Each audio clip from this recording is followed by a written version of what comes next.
আপনারা পালন করেছেন জয়া একাদশী অর্থাৎ ভৈমী একাদশী। সামনে আসছে একাদশী, 24 তারিখ একাদশীর পালন হবে, ফেব্রুয়ারি 24 তারিখ পালন হবে। তারপরের দিন সকালে প্রায় 6:30 থেকে সকাল 10টা 15 পর্যন্ত একাদশীর ব্রত আছে, আপনারা সেই সময়ে পালন করে নেবেন। মা, কিছু করতে হয় তবে কিছু পাওয়া যায়, কি মা? আপনারা কিছু করেন সংসারের মঙ্গলের জন্য? কিছু করেন কি? হরিভক্তদের প্রথম করণীয় কি? হরিভক্তদের প্রথম করণীয় কি? হরির প্রিয় ব্রত বা হরিবাসর ব্রত, মানে যে ব্রতের নাম হচ্ছে একাদশীর ব্রত, সেটি করা। এখানে কেউ আছেন যারা একাদশী করেন? একবার হাত তুলবেন তো দেখি। এত মানুষ আছেন, এত মানুষ আছেন যারা একাদশী ব্রত করেন, খুব ভালো লাগলো। আসলে মহাপ্রভুর সন্নিকটে আপনারা আছেন তো, ওই জন্য আপনাদের এত চৈতন্যের কৃপায়। একাদশী ব্রতের আরেকটা নাম হচ্ছে হরিবাসর ব্রত।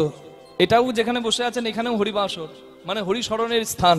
হরি বাস ওর, এই সীমানায় হরির বাস, তেমনি হরিবাসর ব্রত বলা হয় একাদশীর ব্রতকে।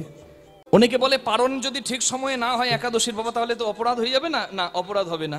আপনারা বলে দেবেন, ক্ষমা প্রার্থনা করে দেবেন, প্রিয়তাম পুণ্ডরীকাক্ষম সর্বযজ্ঞের সরহরি তস্মিন তুষ্টে জগৎতুষ্ট প্রণীতে প্রণমং জগৎ। প্রভু, হে প্রভু, তোমার একাদশী ব্রত করে আমি তোমাকে স্মরণ করেছিলাম, কিন্তু ভুল করে ফেলেছি, সময়ে পালন করতে পারিনি, তুমি ক্ষমা করো। ভগবান কৃপাময়, ক্ষমা করে দেন, কোনো অসুবিধা নাই। হরি বল। আপনারা যারা যারা একাদশী করছেন, একাদশীর আগে একাদশীর মাহাত্ম্য কথা শুনবেন। আমার এই একাদশীর মাহাত্ম্য কথা শুনে যদি কারোর একজনেরও একাদশী করার ইচ্ছা জাগে, আমি জানবো আমার বলাটা সার্থক। প্রাণ ভরে শুনবেন। একাদশী কে করেছেন? চৈতন্য মহাপ্রভু করেছেন। একাদশী কে করেননি? রামচন্দ্র করেছেন। চৈতন্য মহাপ্রভু বলেছিলেন, চৈতন্য চরিতামৃতের আদি খণ্ডে দেখবেন মা শচী ঠাকুরানীকে বলছেন মহাপ্রভু যে, মাগো একটা কথা আমার রাখো, একাদশীর দিনে অন্ন সেবা বন্ধ করো। একাদশীকে শ্রদ্ধা চৈতন্য মহাপ্রভু করেছেন, একাদশী পালন রামচন্দ্র করেছেন। আপনারা বলবেন, বাবা আমরা তো শুনেছি রামচন্দ্র নাকি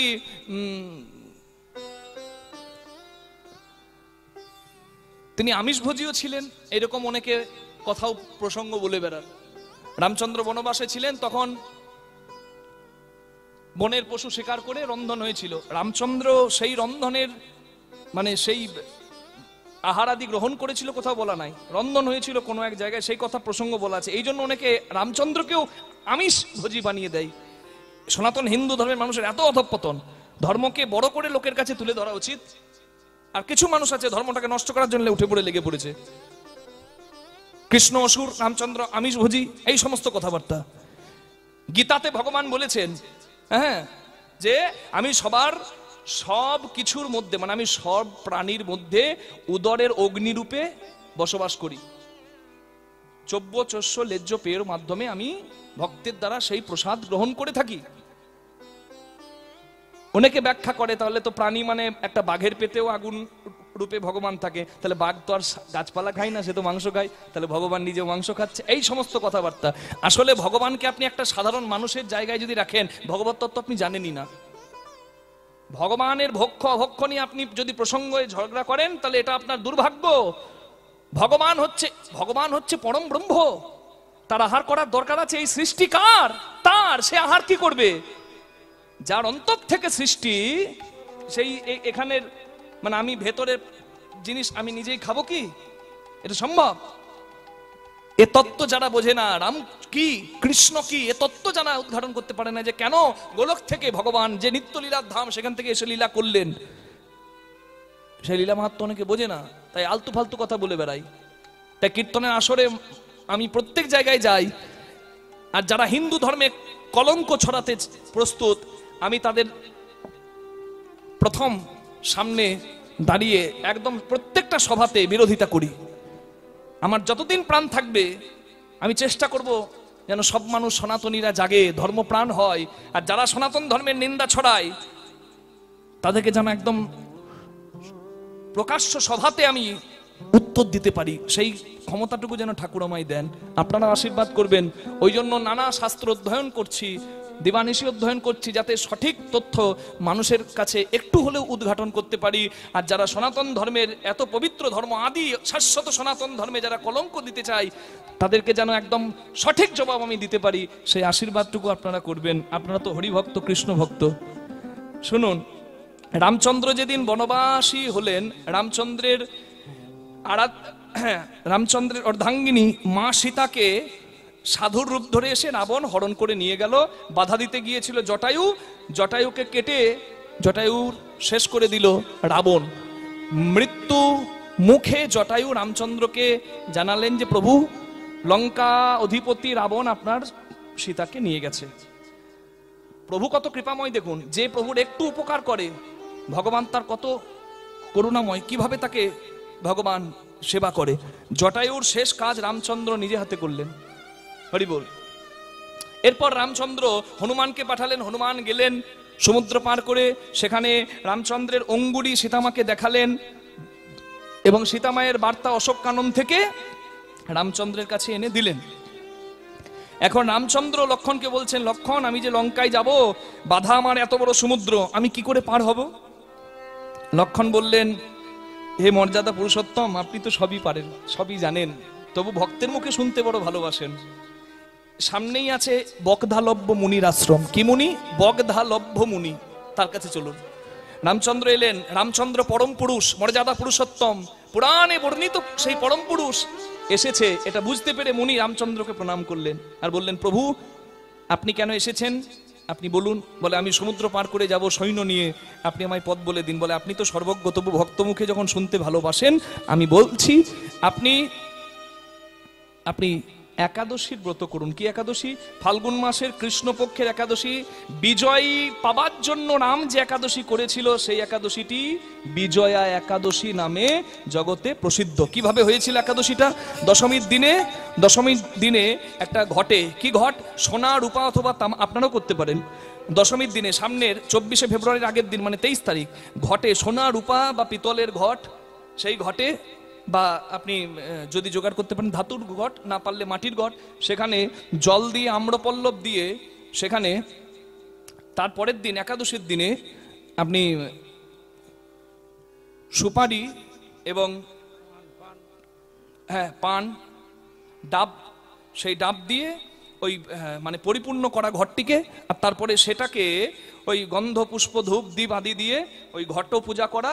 এবং সারা রাত্রি, একাদশীর দিন রাত্রিবেলায় আপনি ঘিয়ের প্রদীপ জ্বালিয়ে রাখলেন আর তারপরের দিন ঘট বিসর্জন করলেন। একাদশীর দিনে আপনি যদি পারেন নির্জলা, যদি না পারেন ফলাহার, যদি তাও না পারেন শাকাহার করবেন। শরীর রাখার জন্য যেটুকু সেবা করার দরকার করবেন, পঞ্চশস্য বর্জন করে। আর তারপরে আপনি একাদশীর সময়ে সকাল 6টা 23 থেকে 10টা 15-এর মধ্যে আপনি জগন্নাথের মহাপ্রসাদ পেয়ে একাদশীর ব্রত পালন করতে পারেন। মহাপ্রসাদ পেয়ে একাদশীর অন্ন গ্রহণ করে আপনি পালন করতে পারেন, প্রসাদ পেয়ে পালন করতে পারেন। এই একাদশী ব্রত করে রামচন্দ্র বিজয় বর পেয়েছিলেন। আপনারাও একাদশী পালন করবেন। একাদশী পালন সকলের করা উচিত। রামচন্দ্রের সেতু বন্ধনে এই একাদশী করার পর রামচন্দ্রের সৈন্য দলে এসেছিলেন নল নামে এক বানর, যে হচ্ছে বিশ্বকর্মার পুত্র, বানরীর গর্ভে জন্ম। সে জলে যা ফেলে দিত তা ভাসত, ডুবত না। ব্রহ্মা একদিন জলে তর্পণ করছিল, ব্রহ্মা তর্পণ করছে আর ব্রহ্মার তর্পণের জিনিসপত্র জলে ফেলে দিচ্ছে। ব্রহ্মা বলে, ওরে হতভাগা, তোকে আর কি অভিশাপ দেবো? তুই বাচ্চা, তোকে কি অভিশাপ দেবো? শিশুকে অভিশাপ দেয়? অভিশাপ দিচ্ছি, তুই যা জলে ফেলবি সব ভাসবে। সেই আশীর্বাদ পেয়েছিল সেই বানর, বিশ্বকর্মার পুত্র নল। তাই নল বানর ছিল ওই রামের সৈন্য দলে। সেই নল বানর নিজে হাতে ভাসিয়ে দিচ্ছে। নল বানরের একটা আশীর্বাদ আর তারপরে পাথরের গায়ে লেখা রাম নাম, রাম নামের গুণ, এই দুয়ে পরিপূর্ণ হয়ে সমুদ্রে সেতু বন্ধন হয়ে গেল। রামচন্দ্র রাক্ষস রাজ রাবণ উদ্ধার করে জগতে পরম আনন্দ এনে দিলেন। নিতাই গৌর প্রেমানন্দে হরি হরি বল। কিছু করতে হয়, কিছু পেতে গেলে কিছু করতে হয়। কৃপা করো তবে পাবে। তুমি করেছো কি আয়োজন, করেছো কি আয়োজন, করিতে পুরীর মঙ্গল, করেছো কি আয়োজন, পুরীর মঙ্গল, করেছো কি আয়োজন। আচ্ছা, কি আয়োজন করব? বলে, প্রভু তুমি যজ্ঞ করো। কি যজ্ঞ? ত্রেতায় রাম রাজা ছিল, অশ্বমেধ যজ্ঞ করিল। ত্রেতায় রাম রাজা ছিল, অশ্বমেধ যজ্ঞ, দান ব্রত যজ্ঞ করো এবে রাজন দানবত যজ্ঞ করো এবে রাজন দানবত যজ্ঞ করো এবে ওহে রাজন শুনো বলি ওহে রাজন ত্রিভুবনে শোনো নিমন্ত্রণ বলি ওহে রাজন ত্রিভুবনে নিমন্ত্রণ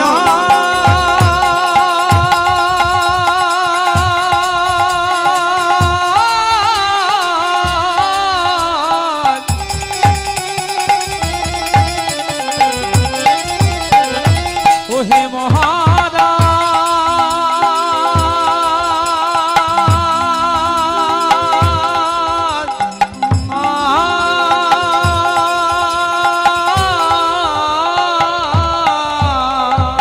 শোনো বলি ওহে রাজন ত্রিভুবনে নিমন্ত্রণ সবারে করিতে হবে যদি রাজা হবে সবারে করিতে হবে রাজন নারদ মুনি ভগবানকে বললেন তুমি যজ্ঞ করো। কার কার মনে আছে দেখি তো যজ্ঞের নাম কি? নাম বলেছি যজ্ঞের মা? বলুন, জোরে বলুন। জোরে বলুন। হ্যাঁ, আমাদের লাগে মাইক, আমি জানি আপনাদের মাইকও লাগে না, আপনারা নিজেরাই তো মাইক। আমাদের সাহায্য করার জন্য দেখুন এত সুন্দর সাউন্ড সিস্টেম নিয়ে দাদা ভাইরা এসেছেন। হ্যাঁ, খুব সুন্দর সাউন্ড, ওনার আরো শ্রীবৃদ্ধি হোক ব্যবসায়, ভগবানের কাছে প্রার্থনা করি। এই যে আপনারা বসে আছেন মা, আপনারা একটু জোরে বলুন যজ্ঞের নাম কি? যে যজ্ঞ ভগবান করবে কি নাম?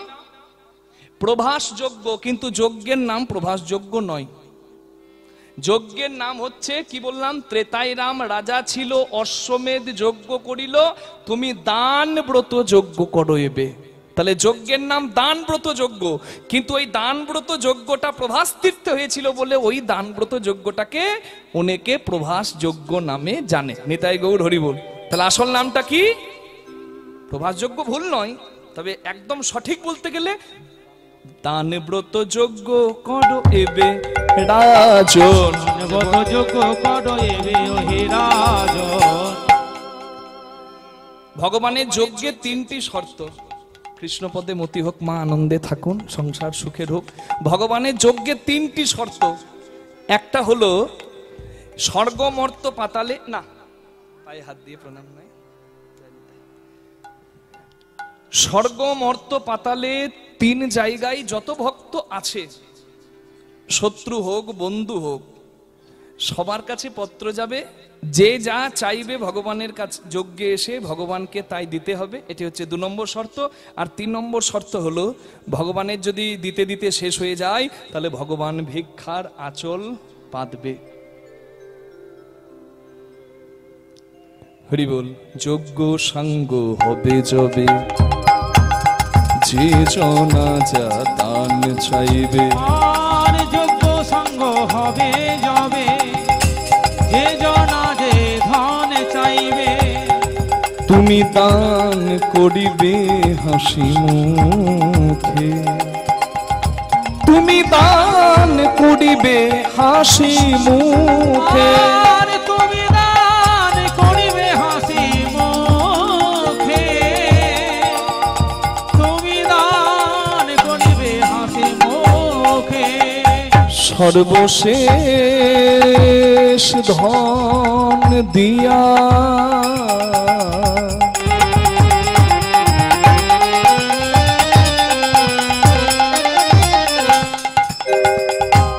ভিক্ষার ঝুলি কাঁধে লইয়া,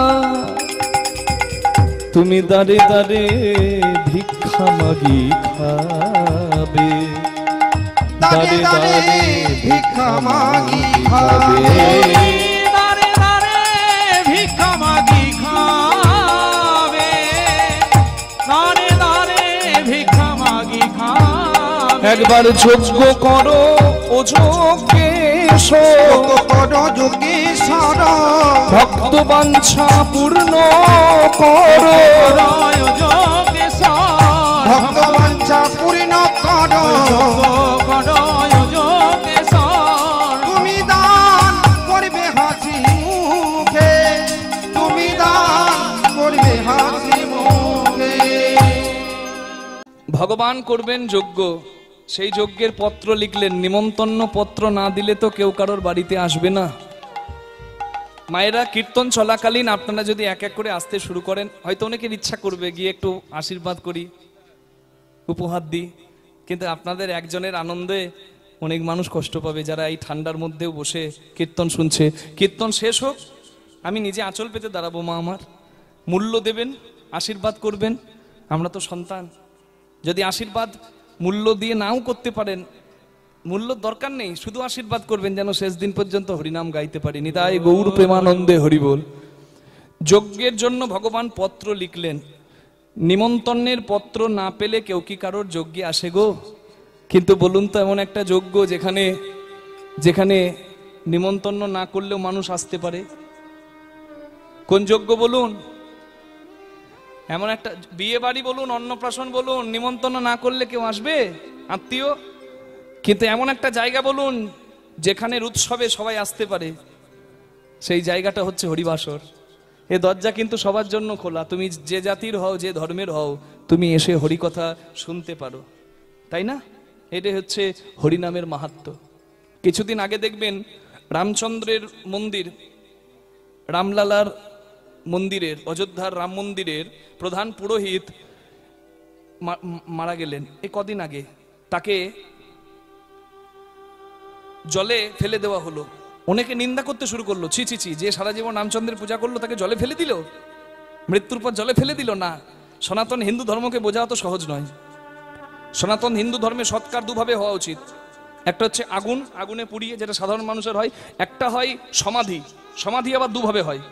সমাধি হয় দুভাবে, বৈষ্ণবদের সমাধি হয়, ভক্তদের সমাধি হয়। সমাধি হয় দুভাবে, মুসলিমদের যে সমাধি হয় সেটা শুয়ে সমাধি, আর হিন্দুদের সমাধি হয় বসে সমাধি। দুটো কিন্তু এক নয়। হিন্দুদের একটা হয় মাটিতে সমাধি, আর একটা হয় জল সমাধি, যাকে বলে সলিল সমাধি। যেহেতু রামচন্দ্র লক্ষণ লীলা সংবরণ করার সময় ওই সরজু নদীর জলেই লীলা সংবরণ করেছিলেন মিশে, ওই জন্য রাম সম্প্রদায়ের যারা, রামচন্দ্রের ভক্ত যারা, তারাও সলিল সমাধি নেয়। ওই সরজু নদীর জলে তারা সলিল সমাধি নেয়। এবার অনেক সনাতন হিন্দু ধর্মের বলুন, অন্য ধর্মের বলুন, অনেক অনেক মাতব্বর আছে, তারা বলে ও মা, জলে যদি পড়ে জলটা দূষণ হবে না? জানা গেছে একজন মানুষকে জলে ফেলে যদি দেওয়া হয় তার জন্য 50 লিটার জল দূষিত হবে। তার জন্য যখন সলিল সমাধি দেওয়া হয়, ওই 50 লিটার জল যে দূষিত হবে, একটা মানুষের দেহটাকে সম্পূর্ণভাবে বৈজ্ঞানিকভাবে নষ্ট করার জন্য যতটুকু দরকার ততটুকু লবণ এবং চুন, এক বস্তা নুন আর এক বস্তা চুন বেঁধে একসঙ্গে ফেলে দেওয়া হয়। অনেকে বলে পাথর বেঁধে ফেলে দেয়, পাথর ফেলে না, এক বস্তা নুন আর এক বস্তা চুন, এই দুটি বেঁধে ওই সলিল সমাধি যাকে দেওয়া হচ্ছে তাকে ফেলে দেওয়া হয়। সলিল সমাধি যাকে তাকে দেওয়া হয় না। সলিল সমাধি দেওয়ার জন্য, জল সমাধি দেওয়ার জন্য পারমিশন নিতে হয় কার কাছে? সরকারের কাছে। 1976 সালে আইন পাস হয়েছে, ল পাস হয়েছে, যে আমি রাম ভক্ত, আমি সলিল সমাধি নিতে চাই মৃত্যুর পর, আমাকে অ্যাপ্লিকেশন দিতে হবে, অ্যাপ্রুভড হলে তবে আমার সলিল সমাধি হবে। অত সহজ নয় বাবা, এ ধর্মকে বোঝা অত সহজ নয়, প্রত্যেকটার ব্যাখ্যা আছে। ভগবান রামচন্দ্র যে যজ্ঞ করেছিলেন তার নাম অশ্বমেধ যজ্ঞ, কৃষ্ণ যে যজ্ঞ করছে তার নাম দানব্রত যজ্ঞ। কিন্তু যেহেতু সেই যজ্ঞে প্রভাস তীর্থ ধন্য হবে, তাই যজ্ঞের আরেকটি নাম প্রভাস যজ্ঞ। ভগবান নিজের হাতে পত্র লিখলেন। পত্র কার বাড়িতে যায়? পত্র কার বাড়িতে যায়? প্রথম পত্র, বাড়িতে যে কোনো কাজের প্রথম পত্র যাবে কার বাড়ি? গুরু গোবিন্দের বাড়ি। বাড়িতে ঠাকুর থাকলে সেই প্রভুর কাছে পত্র, আর একটি গুরুচরণে পত্র, গুরুচরণে যারা গুরু দীক্ষা নিয়েছেন গুরুর কাছে পত্র আগে পাঠাতে হয়। তারপর গণেশাদি পঞ্চদেবতা দেখবেন প্রথমেই অংশী বিষ্ণু, অংশী বিষ্ণু, অংশী বিষ্ণু, যে কোনো পুজো করার সময় ভগবানকে স্মরণ করা হয়। আর তারপরে পঞ্চদেব দেবীর পূজা হয়। লক্ষ্মী পূজা করুন, সরস্বতী পূজা করুন, পঞ্চদেব দেবীর পূজা করে তবে শুরু করতে হয়। পঞ্চদেব দেবী কে কে? প্রথমে গণেশ, গজানন, সিদ্ধিদাতা গজানন, সব দেবের আগে গণেশের আগমন। মস্তক ছেদন হয়েছিল গণেশের, মা পরম কান্নায় মাটিতে গড়াগড়ি খাচ্ছিল। ভোলানাথ বলে, দেবী আমি মাথায় গজমুণ্ড বসিয়ে দিলাম, আর যে কোনো পূজার আগে গণেশের পুজো হবে, প্রথম পঞ্চদেব দেবীর মধ্যে এই আশীর্বাদও আমি দিলাম। নিতাই গৌর হরি হরি বল। গণেশের পূজা প্রথম হয়, নববর্ষে গণেশ পূজা। তাহলে সিদ্ধিদাতা গজানন, যে কোনো দেবের আগে তার আগমন। তারপর রমেশ, রমা মানে লক্ষ্মী, রমা ঈশ মানে নারায়ণ। তারপরে উমাইশ, উমাইশ মানে ভোলানাথের কথা বলা হচ্ছে। দিন ঈশ, সূর্যদেব আর মা মহামায়া, এই হচ্ছে নিমন্ত্রণ করার বিধি। মানে ভগবান যেভাবে নিমন্ত্রণ করলেন, পঞ্চদেব দেবী, তারপর স্বর্গমর্ত পাতালে দেবদেবী, অপ্সরা, গন্ধর্ব, কিন্নর, বিদ্যাধরী, অষ্টনাগ, সমতলবাসী, নৃপতি, কেউ বাদ থাকলো, সবার কাছে পত্র গেল। ভগবান নিজের হাতে পত্র লিখে দিলেন। পত্র লেখে শঙ্করে, লেখে শঙ্করী রে পড়ে, লেখে শঙ্করে, লেখে পত্র শঙ্করী রে। কৈলাসের দেব দেবী গণে জনে জনে, কৈলাসে দেবী দেবী গণে সবে জনে জনে। কৈলাসে দেবী দেবী গণে, তারপর ব্রহ্মারে লিখে পত্র ইন্দ্রে রে, তারপর ব্রহ্মারে লিখে পত্র ইন্দ্রে রে। সুরনর দেব দেবী গণে জনে জনে, সুরনর দেবী দেবী গণে জনে জনে, সুরনর দেবী দেবী গণে। ভগবান সব জায়গায় পত্র লিখলেন, আর লিখে দাদা বলরামকে দেখাচ্ছে, দাদা দেখো তো আমি ঠিক লিখলাম কিনা। পত্র লিখি পড়ে দিলারাম তরে, হাসি হাসি ঘন শ্যাম। পত্র লিখে পরে দিলেন রাম করে, হাসি হাসি ঘন শ্যামে। একে একে পত্র নিরক্ষী বলাই, দেখে ব্রজের পত্র নাই। একে পত্রে নিরকি বয়ান, ব্রজের পত্র নাই। বৃন্দাবনের পত্র কইরে, বৃন্দাবনের পত্র কইরে। ভুলে গেলি ভাই মাতা পিতা রে, বৃন্দাবনের পত্র কইরে।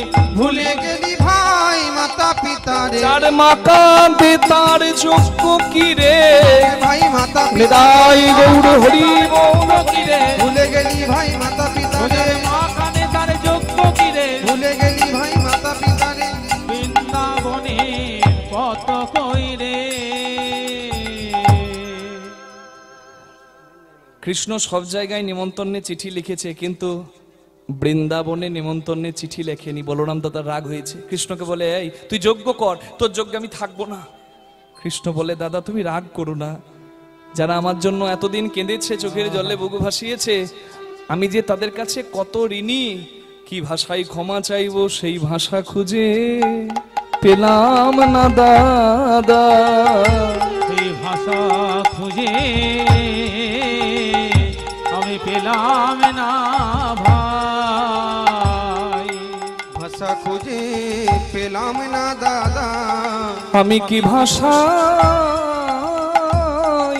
চাইব ক্ষমা, সেই ভাষা খুঁজে পেলাম না দাদা। মা বাবার কাছে ক্ষমা চাইলে কেউ ছোট হয় না, তার জয় জয় হয়। তাই বলরাম দাদা বলেছে বলে কৃষ্ণ একটা ক্ষমাপত্র লিখেছে বৃন্দাবনের জন্য, নন্দ বাবা নন্দরানী মায়ের জন্য। এবার এতগুলো পত্র নিমন্ত্রণ করতে ভক্তদের বাড়ি বাড়ি যাবে কে? নারদ মুনি। রামের বচন শুনি হাসি কহে চিন্তামণি, হাসি কয় চিন্তামণি। নিমন্ত্রণের ভারে কে বালবে,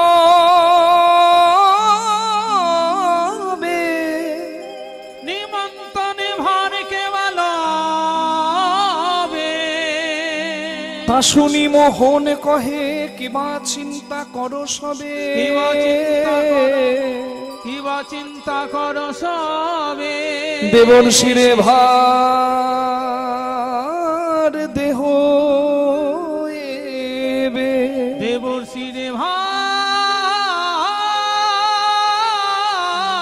দেব রে। ভগবানের নিমন্ত্রণের পত্র নারদমুনি সব জায়গায় পৌঁছে দিলেন। মায়ের একটা উলুধ্বনি হরিধ্বনি করবেন। আপনারাও ডাক পেয়েছেন, তাই তো এই যজ্ঞের কথা এখানে বসে আস্বাদন করছেন। ঠান্ডার মধ্যে যারা এতক্ষণ রইলেন, একবারে কীর্তনের শেষ জায়গায় প্রায় এসে যাচ্ছি, এতক্ষণ যারা রইলেন, আপনারা কেউ খালি হাতে বাড়ি যাবেন না, আমি কথা দিয়েছিলাম।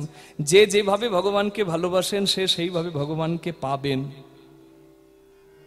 নারদমুনি সব জায়গায় পত্র দিলেন, আর পত্র পেয়ে সবাই এসে দাঁড়ালেন।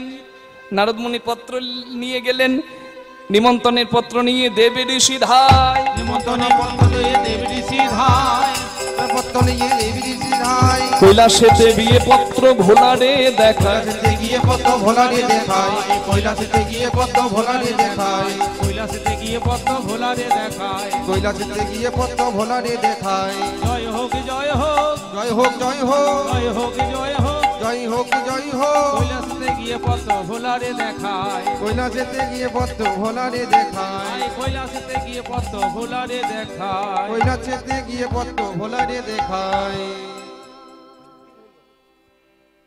পত্র পেয়ে ভোলানাথের আনন্দিত মন, পত্র পেয়ে ভোলানাথের আনন্দিতম, হুম বম বম করে তাণ্ডব নর্তন, বম বম বম করে তাণ্ডব নর্তন, বুম বুম বুম করে তাণ্ডব নর্তন, নাচিতে লাগিল, নাচিতে লাগিল, পত্র পেয়ে ভোলানাথ নাচিতে লাগিল, পদ্ম পেয়ে ভোলানাথ নাচিতে লাগিল, পত্র পেয়ে ভোলানাথ নাচিতে লাগিল। মরচে যদি পড়েছে মরচেগুলোকে ছাড়িয়ে নিন, একটু দুটি হাত তুলে সবাই মিলে বলে নিন, যে নামে কৃষ্ণ পর্যন্ত ছুটে আসে ভক্তের কাছে সেই নাম গাইব দুটি বাহু তুলে, হাতে হাতে হাতে হাতে হাতে হাতে দাও তালি রাধা রানী হামারি, হাতে হাতে দাও তালি ও রাধা রানী খামারি, হাতে হাতে দাও তালে রাধা রানী হামারি।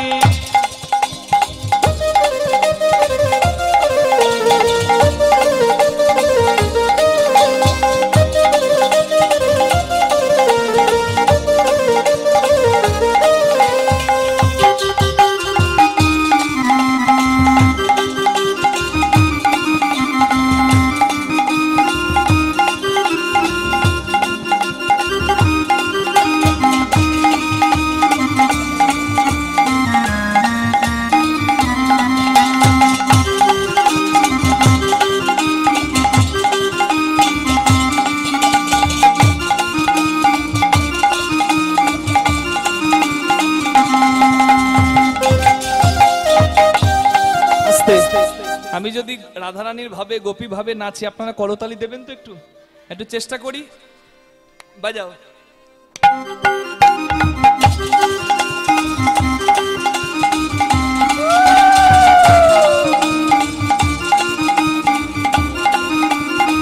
হরি হরি বল।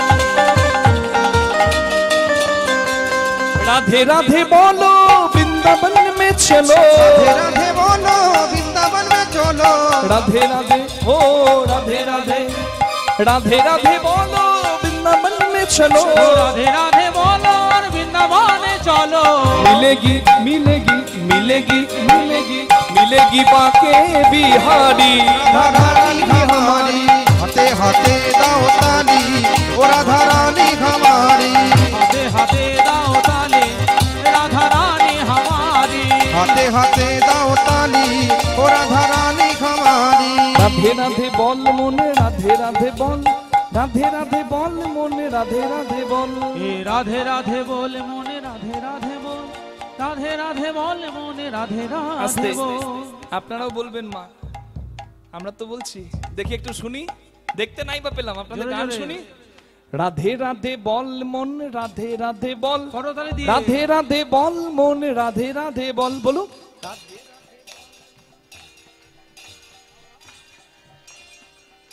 আরেকবার হোক, রাধে রাধে বল মন রাধে রাধে বল,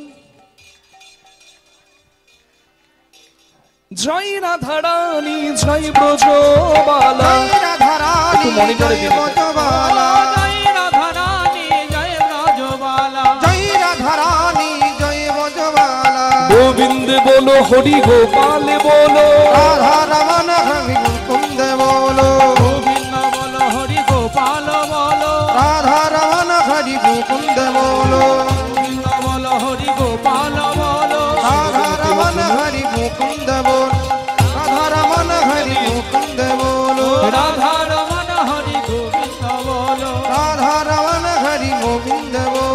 মুকুন্দ বলো গোবিন্দ বলো বলো গোবিন্দ বলো বলুন রাধা রানী কি, শ্যাম সুন্দর কি।